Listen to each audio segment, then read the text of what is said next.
everyone, welcome back to my channel. My name's Sophie and today's video is going to be another Halloween spooky themed reading vlog. So I'm going to quickly go over the 4 books I'm going to be reading in today's video. Before I do that, please remember to like this video if you enjoy it and subscribe to my channel for more bookish content.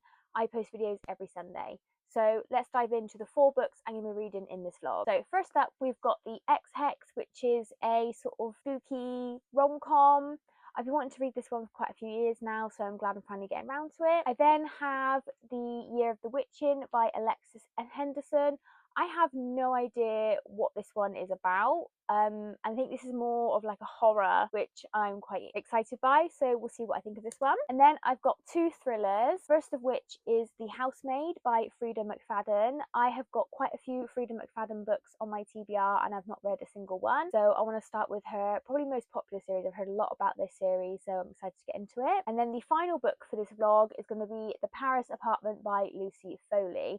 I have read from this author before. I read, I think it was The Hunting Party a year or so ago, and I really enjoyed it, and I'm really excited to get into this one. So yeah, we are going to start with The X-Hex by Erin Sterling. So I'll read a little bit and then come back and tell you guys what this one's about. So I'm just checking back in. I have now started reading The X-Hex by Erin Sterling. I am already like halfway through this book. It's really short. It's only just under 300 pages and I'm about 160 pages in. So this one we're following Vivienne and Reese, and they had a sort of 3-month relationship when Vivienne was 19, I think Reese was 20, and then it turns out he was actually betrothed to another woman. So this is set in like modern day, but they're both witches, and his family are very old-fashioned, and he was betrothed because that's what his father wanted, and he didn't actually want to get married.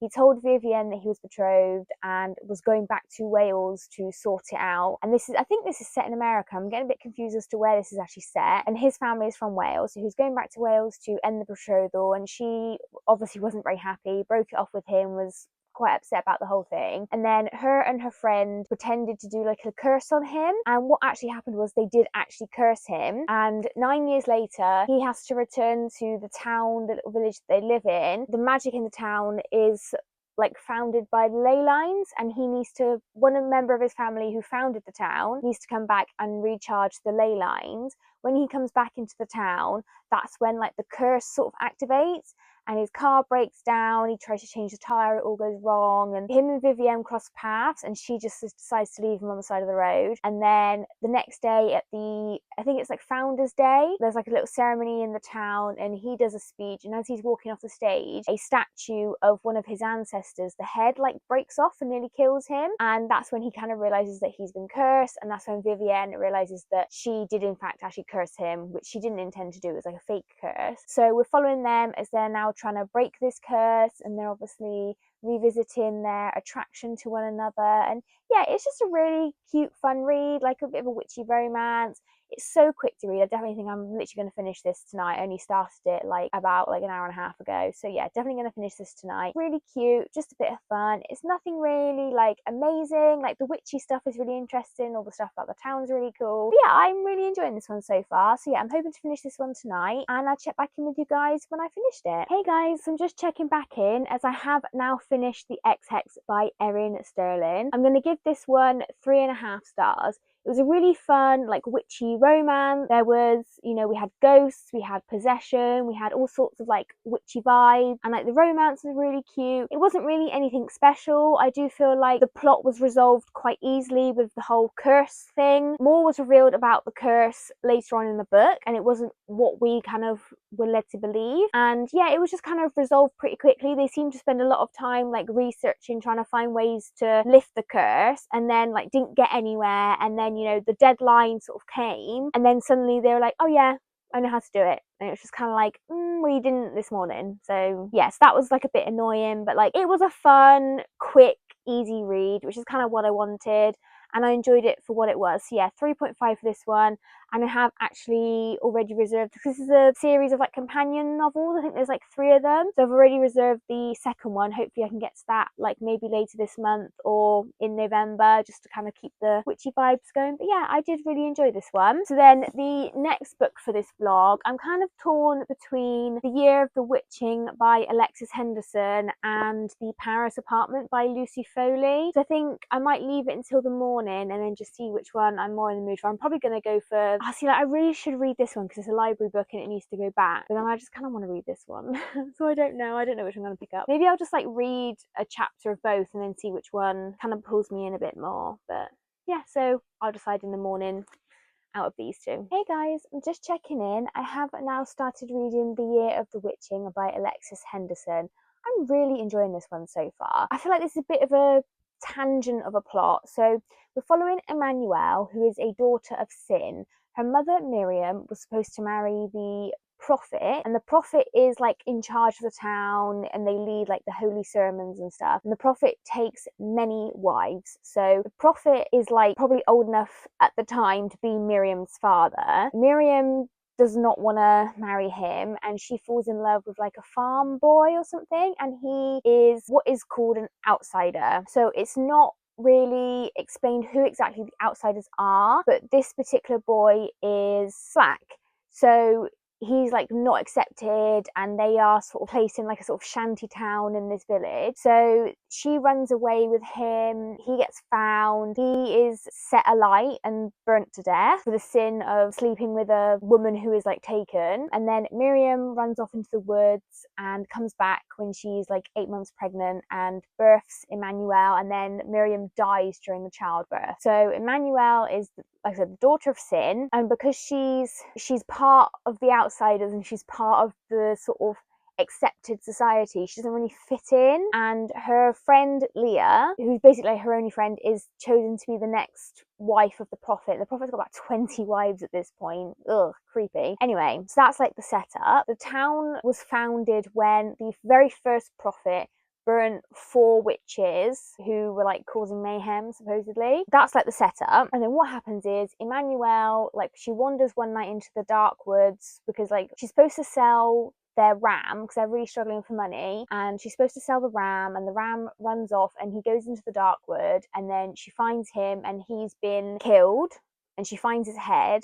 And then she comes across the two witches who are known as the lovers. They give her a journal that belonged to her mother. The story sort of progresses a little bit from there, and we're learning a bit more about the town, how the prophets, how this whole town works. They're very closed off from the rest of the world. Like, they believe that every other village and city is like a city of sin, and no one comes in, no one comes out without permission from the prophet. What happens is Emmanuelle is in the dark wood again one evening, and she gets her first blood, and she bleeds into this pond by accident. She's enticed in by one of the other of the 4 witches, and then somehow has managed to activate like some plagues, things like blood, destruction, slaughter. There's 4 plagues, can't remember what they. It starts with the blood, and then the very next day her sister is pulling up water from a well and the bucket's full of blood. Whilst this is all going on, Emmanuelle befriends the son of the current prophet Ezra, who's going to be the future prophet, and she decides that because she has sort of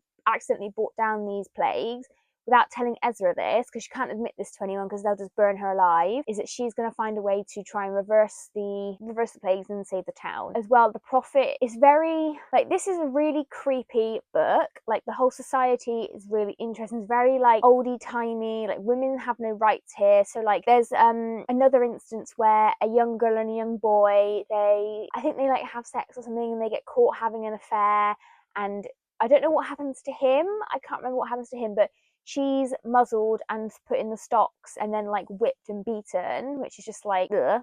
And as I said, like, the prophet takes like 20 wives. Everyone does. Like, Emmanuelle's grandfather has got 2 wives. And yeah, it's just like a horrible place to be a woman, especially if you think you're a witch. And it's like, the girls aren't allowed to be schooled after the age of 12, and it's very like old-fashioned. I don't really know exactly when it's set. The whole thing with like the prophets and like the sermons and stuff is very creepy. Like, at the start of the book, Emmanuelle's family gift a lamb to be slaughtered, and then the prophet like smears the blood over everyone, and it's just like, ugh, like creepy. Yeah, really, really, really creepy. And yeah, this is exactly what I wanted to read at this time of year. It's really such a good time of year to read this, like Halloween, spooky. Yeah, I'm really, really enjoying this one. I'm nearly like halfway through actually. But yeah, like I said, really creepy. I'm loving the atmosphere. I'm really interested in what's going to happen here. Are the prophets, I don't think they're actually doing the town good. I think there's something that's happened here between the very first prophet and the witches, and we're going to find that out. And then maybe there's going to be a bit of a romance between Ezra and Emmanuel, but like I'm not sure. Like that's definitely not going to be like the forefront of the story. But yeah, loving this one so far. I'm really excited to continue. And yeah, I should have read something by this author years ago. I can't believe it's taken this long. But yeah, really excited to get back to this one. Hey guys, so I'm just checking back in. I have actually now finished The Year of the Witching by Alexis Henderson. I really, really enjoyed this one. I think I'm going to give this one a 4.5 out of 5. It's not quite a 5-star for me. I do feel like the end kind of wrapped up quite quickly. Other than that, it was absolutely amazing. I love, like I said, the creepy atmosphere. The characters were really cool, and just like, it's a really tough world for these people to live in. Like, you've got the men taking advantage of the young girls. Like I said, the prophet has got like 20 wives, and it turns out the friend of Emmanuel's that married him, he had like started sexually assaulting her before she even had her first blood, so she was like 12, and it's just like, oh, it's just disgusting. And then, you know, she stood up for everyone, like, because she could have really taken the easy way out of all this and just saved herself. But like, even though the people wanted to burn her as a witch, she was like, no, I'm gonna, like, I could just run away, but I'm gonna save everyone because it's the right thing to do. And it's just, yeah, this was absolutely fantastic. This is what I wanted, like, the once and future witches to kind of be like. I wanted this kind of vibe in that, and this was just absolutely fantastic. So witchy, just amazing. Highly, highly recommend this one. I'm probably late to the party on it, but yeah, absolutely love this one. I'm definitely really excited to check out a bit more from this author. So yeah, the next book I'm going to pick up for this vlog is going to be The Paris Apartment. That's actually currently downstairs, by Lucy Foley. So I'll check back in with you guys when I've read a bit of that one.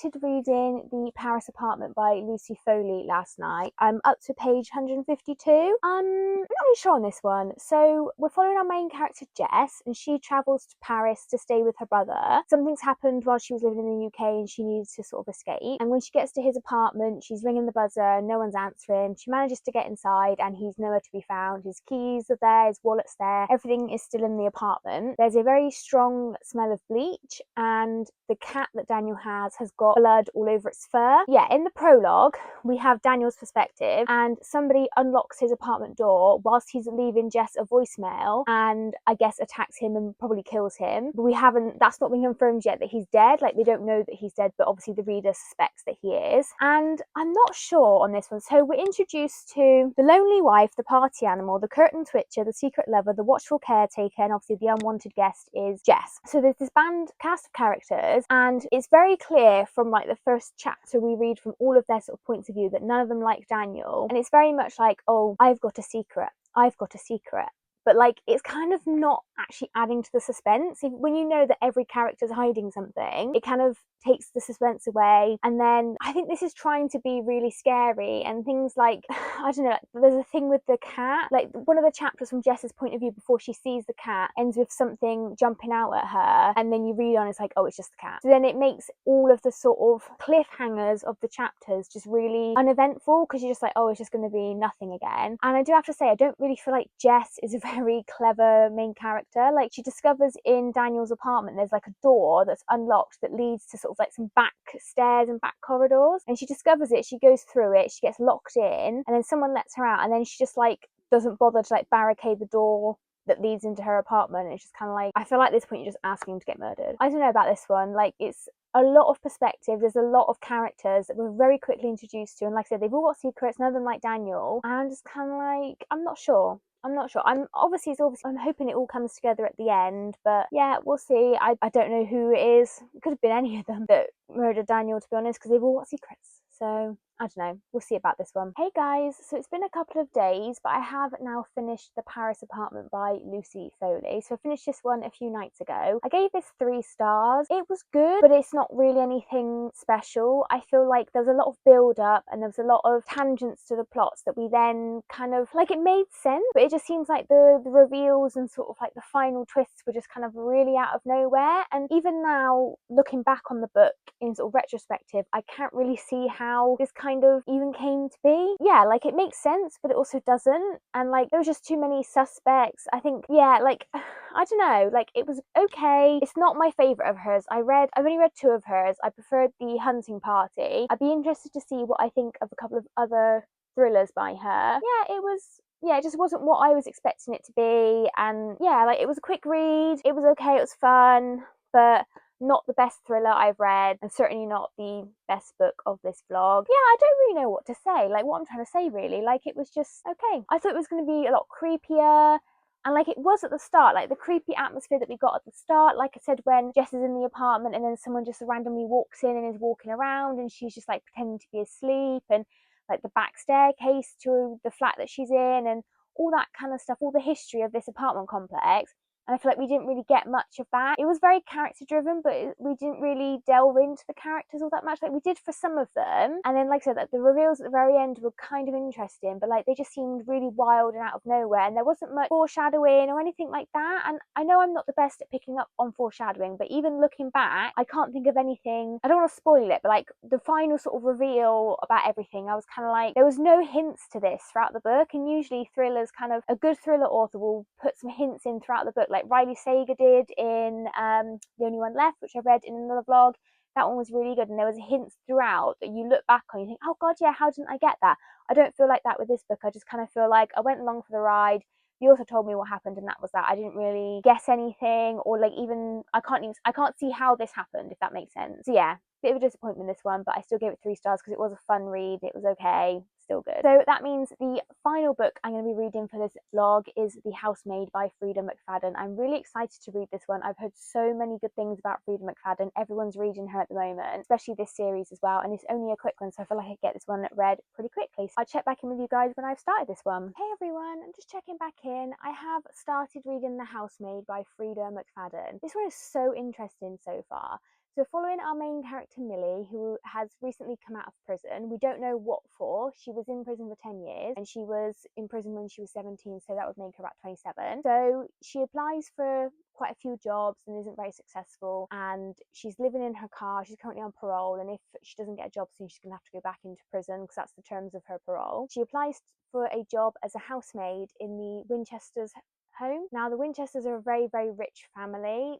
Andrew seems to be the one working, and his wife Nina stays home all day, but she doesn't cook, she doesn't clean, she doesn't do anything. Millie does get the job, and she is a live-in position, and she's living in this tiny little room, like off some stairs. It's a bit weird, and like, there's a lock on the outside of the door, which straight away she's like, I want the key to the door. So like, she's got her wits about her. And yeah, this is just, the family are really, really weird. So Andrew, the husband, he seems pretty normal so far, but I'm not buying his act. I think with how, so Nina, the wife, she is very up and down. So one minute she's really nice to Millie, and the next she's like snapping at her. So there's an incident where Nina's cleaning out her closet and she gives Millie a load of clothes, and they're in a bag, and Millie pulls them out and she's like, oh, thank you so much, let me know if you ever want them back. And then Nina's like, oh, don't leave the bag on the couch, it's very rude, like, she completely changes. And there's quite a few instances of this. And on her first day in the house, she makes the daughter, Cecilia, a sandwich. She puts some peanut butter on some crackers for her. And then Cecilia starts crying that she's allergic to peanut butter. And then Nina's like, how could you? She's allergic. I told you. And she never did. And then just by happened, Millie mentions this to Andrew, and he's like, no, Cecilia doesn't have an allergy. It's really, really weird. I'm not sure like where this is going. It's obvious that Nina has got some issues, because so all she does is she's on the PTA for Cecilia's school, and a load of the mums come over to discuss like a field trip, and she makes Millie just sort of stand there, and Nina goes off, and they just like completely are horrible about Nina behind her back. Like, she's saying about, so she's gained quite a bit of weight. One of the women is like, oh my god, you're pregnant, congratulations. And Nina's like, no, not yet, we're trying. And she like runs off, and then they just start bitching about her, and it's just like they seem to forget that Millie stood there and can hear everything that she's saying. Like, it's really true what people say about like hired help and stuff, that people who have them kind of don't see them as people, they forget that they're there. And like, this is definitely the case in this book. But yeah, like Nina's just unhinged. Like, there's something not right there. I'm really, really interested. It's such a quick read as well. I've only been reading for about 45 minutes and I've read the first 100 pages. Like, I'm definitely think I'm going to get this all read today. Like, I'm so intrigued by this. This is so, so good. And the writing is really good as well. Like, the prologue starts with the police finding a body. So we know someone's going to die, but it's like, who's it going to be? And why? And it's just like, it hooked me from the first page, and just absolutely incredible so far. I'm really, really enjoying this one, and I'm going to get back to reading and hopefully finish this one today. Hey guys, so it's now later in the same day. I finished The Housemaid. This was absolutely fantastic. I'm going to give this a 4.5 out of 5 stars. It's not quite a 5-star for me, but absolutely loved this. So I literally read this in one day. It took me like 2.5 hours to read. It was so fast paced, so quick. Like, in my previous update, I kind of thought you think one thing and then there's so many twists that I just didn't see coming. And like, again, looking back at it, it's kind of obvious there was hints throughout this. But yeah, just absolutely incredible. Highly, highly recommend this if you haven't already read it. I mean, I'm a bit late on this train, but I'm really excited to read the second book and obviously then finish this series out. But I'm so glad I've got quite a few of her books already, because this was absolutely fantastic. And yeah, it was really creepy and like scary, but like, I don't really know how to talk about this without spoiling it, which I obviously don't want to do. But yeah, absolutely fantastic. You sort of get like halfway through and you're just like, okay, so like, what's the mystery? Like, what's going to happen here? And it leads you down one path and then you end up on a completely different path, and it's just, yeah, absolutely fantastic. I love this one. This was such a fun read, and yeah, absolutely fantastic. So yeah, highly, highly recommend this one. 4.5 stars. So yeah, that is it for this reading vlog. So we've had quite a few good reads actually. So we started off with The Ex-Hex, which I gave 3.5 stars. That was a really fun, like, spooky romance. Then I read The Year of the Witch-In. I gave that a 4.5 star. That was absolutely fantastic. Then obviously we had The Paris Apartment, which I gave 3 stars, and then The Housemaid, which I gave 4.5 stars. So actually we've had some pretty decent books in this reading vlog, which I'm really, really pleased with. But yeah, that's going to be it for this reading vlog. I hope you have enjoyed. I've been reading books I don't typically read. I'm more of like a fantasy and a romance reader. So yeah, please let me know if you've enjoyed this video. Please like if you've enjoyed it, and don't forget to subscribe, as I post bookish content every Sunday. And I'll see you in the next one, guys. Bye!